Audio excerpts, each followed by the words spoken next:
Good morning, everybody, and thank you for joining us here this morning. We are talking to the Non-Executive Director of Dart Mining, Mr. Carl Swenson, who joined the company last year, and we're all very excited to hear what he has got to say.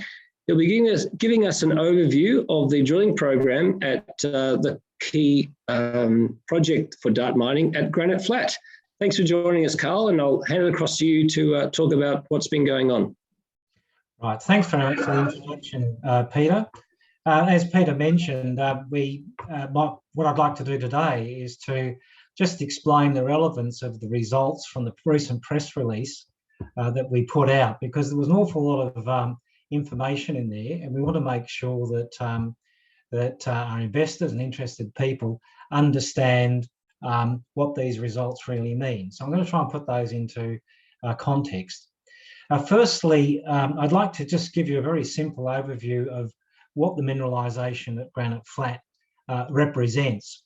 It's associated with a large granite body, or a Monzo granodiorite, called the Banambula Pluton. And historically, it's always been explored on a few quartz veins that happen to be actually in that granite body. But that area actually has supplied a huge amount of alluvial gold to the Mitta alluvial workings, about 10 or 12 k's downstream. We believe that the high-grade quartz veins that have historically been explored there are all part of a large porphyry system, and a porphyry copper-gold system, and that style of mineralisation tends to be low-grade compared to typical Victorian quartz reefs. And consists of finely disseminated sulfide particles through a big area of rock. Nobody has really seen this mineralisation in this light before, and so we think it's been very much underexplored, which I'll try and explain. The press release went through a number of things. Some of it being the shallow diamond drilling we've recently concluded.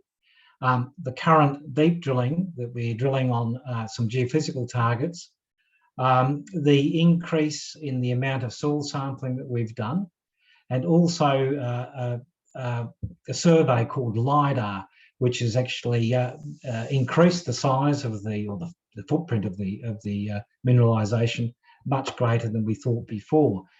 And finally, the Geochemical survey, which is really sort of enhancing the project considerably. So firstly, I'd like to talk about the shallow core drilling that we've been doing over the last 6 months using our in-house rig. Now, I'm going to try and actually put something up on the screen here, which I hope we can share with you. This plan, which is out of the announcement, shows the centre of the prospect area. Now, to put this in context, this is about 1 square kilometre in here. You'll see that, and what the map is showing is all of the drilling that's ever been conducted on the prospect since basically the mid-1980s. So there's been about 3 or 4 companies in there.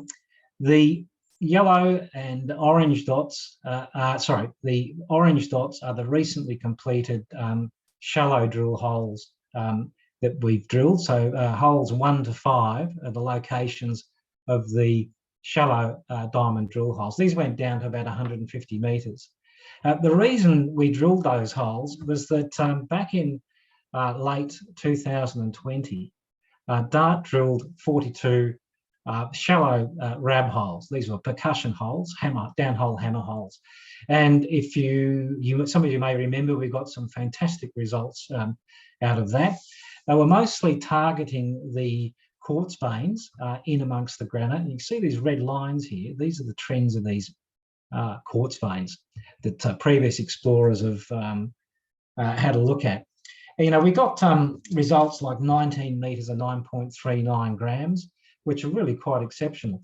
Importantly, either side of these quartz veins, we were still getting very good gold and copper grades, and it looked like the mineralisation was disseminated. So the reason for the 5 shallow diamond holes we drilled was to actually take a better look at that mineralisation either side of the quartz veins.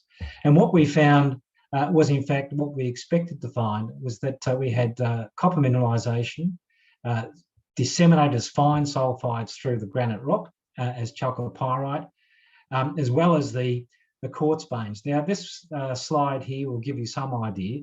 This is from the shallow diamond drill hole 4, diamond drill hole 4. It was basically targeting this steeply dipping high-grade silica or quartz vein with a lot of sulfides in it. As you can see from the inset there, there's quite a bit of chalcopyrite into the quartz. But you'll notice from the colour codes here, we went through a lot of what's called potassic alteration, which is a type of alteration of the granite you expect around porphyry systems, and with a lot of chalcopyrite in there. So that those 5 holes, one actually failed, it actually got bogged, but those 5 holes basically showed that the way we were thinking in terms of this deposit was correct. And it also validated the good results we got from the RAB drilling program previously in late 2020. I might add that RAB is a valid and effective way of drilling, but it's certainly not as accurate as diamond drilling in terms of actually looking at the style of mineralisation. Now, one of the things we noticed from this, from the shallow drilling, was that the alteration that we were hoping for was there, but it was in zones associated with structures, which suggested to us that the locus of the main porphyry mineralisation was some distance away. So to get a better handle on this, we instituted an IP survey. Now, IP stands for induced polarisation, and it's an electrical surface geochemical method, geophysical method, sorry, that inputs charge into the ground, a current into the ground, and it can charge up certain types of minerals, particularly pyrite. And you can detect these as a chargeability anomaly. The other thing you can do in the same instant is to actually determine how resistant the ground is. And with some styles of mineralisation, resistivity can be quite useful. It can often show that there's a lot of silica around, there could be alteration. However, this image here, you can see these lines, survey lines of eyepieces. They're like drill sections. And the top area here is chargeability. And you can see these very large red zones here, which indicate zones where we've probably got a lot of sulfide. The opposite tends to happen, of course, here. If you've got something chargeable, you usually get something that's resistant. So the deep diamond drilling program that we've discussed in the announcement is very much to test just 3 of these, what we consider better IP targets. The IP anomalies, or chargeability anomalies, are in fact very strong. And we're very excited about them because you can see that the shallow drilling, historical drilling, some of it ours, in 3, are actually above these IP anomalies and haven't tested them yet.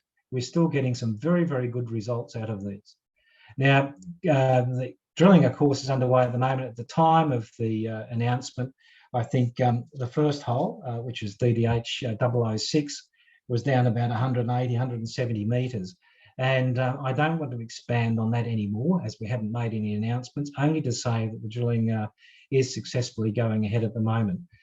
This will be the subject, I think, of a very exciting stock exchange release in the next couple of months as we cut this core. The other thing that we've done during that period in the announcement was to actually cut a lot of old historical core. Now, the company's managed to recover core from a company called Maltec, which drilled 6 diamond drill holes in the prospect, targeting these high-grade quartz veins that I mentioned before.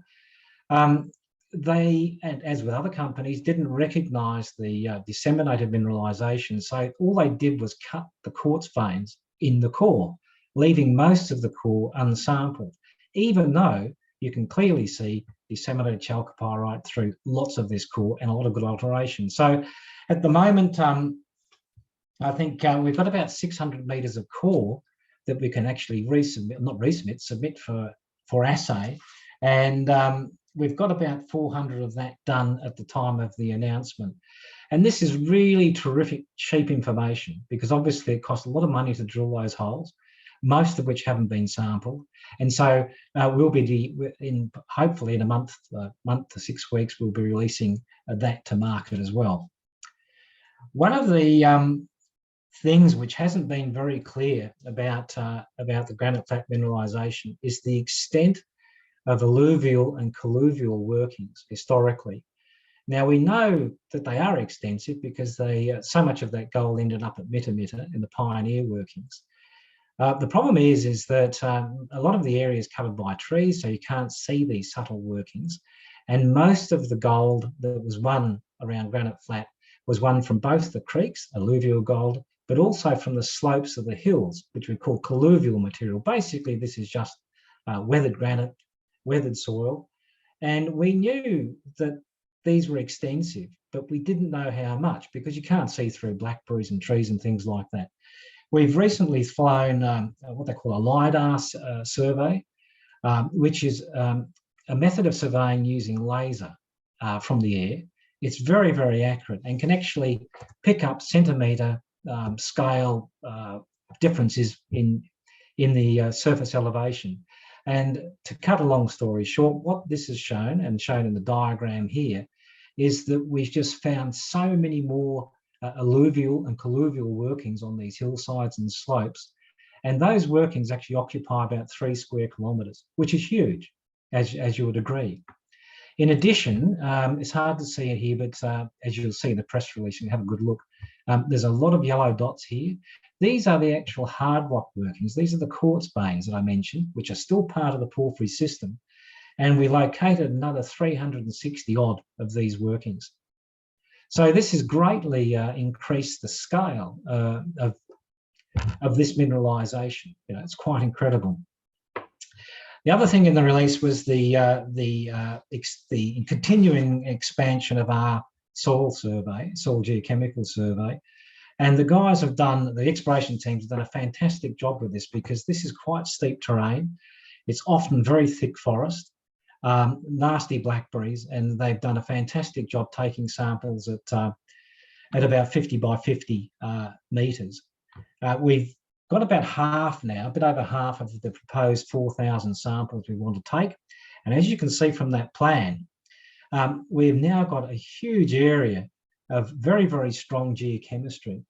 Now, unfortunately, the colour coding on this diagram, this heat map, doesn't do it justice. But if you have a look at the concentration scale bar down here, you can see that the very light green areas are actually 800 ppm copper. Now, 800 ppm copper is extremely high in anybody's book in most terrains. So this, in fact, actually is a very, very strong copper anomaly, and it's growing. And at the moment, it's about 2 Ks by about 1.5 K. You can see the white dots here. These are the extent of historical, in fact, all of our drilling. So this prospect really hasn't been touched very much at all at this stage. I'll just stop the screen share and try and wrap this up, and Peter can have a chance to ask some of your questions. So in conclusion to the work that was explained during this announcement, the work has actually added confidence that we are dealing with a porphyry or porphyry-like copper-gold system, not just a few quartz veins. The work has demonstrated that we have the right kind of alteration that consistent with a porphyry copper system. More importantly, we've expanded the footprint of the Granite Flat mineralisation significantly, both through recognition of a much wider extent of old workings, and also obviously from the soil geochemistry.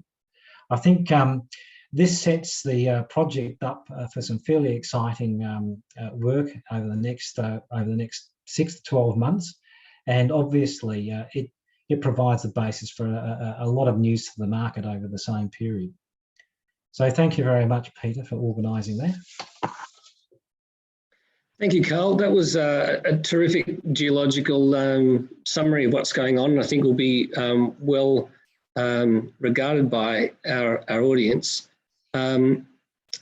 What somebody's asking here, this sounds very positive, Carl. Congratulations. Just wondering what sort of timing would you be looking at to commence mining at this project or any of DART's projects? I suppose mining is a long way down the track, but we're establishing here a project which really had probably been overlooked in the past, and with new technology, finding it, we've got something potentially quite significant.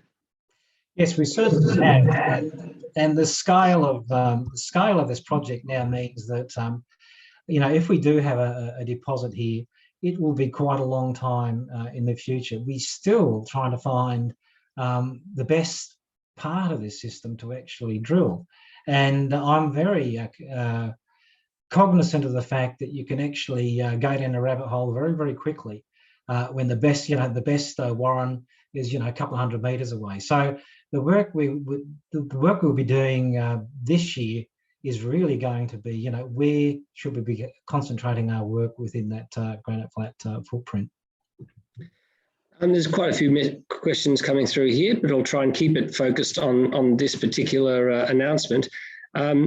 This area of northeast Victoria, Carl, historically has produced pretty significant amounts of gold. I know that there were, you know, tens of tons taken from the Beechworth area.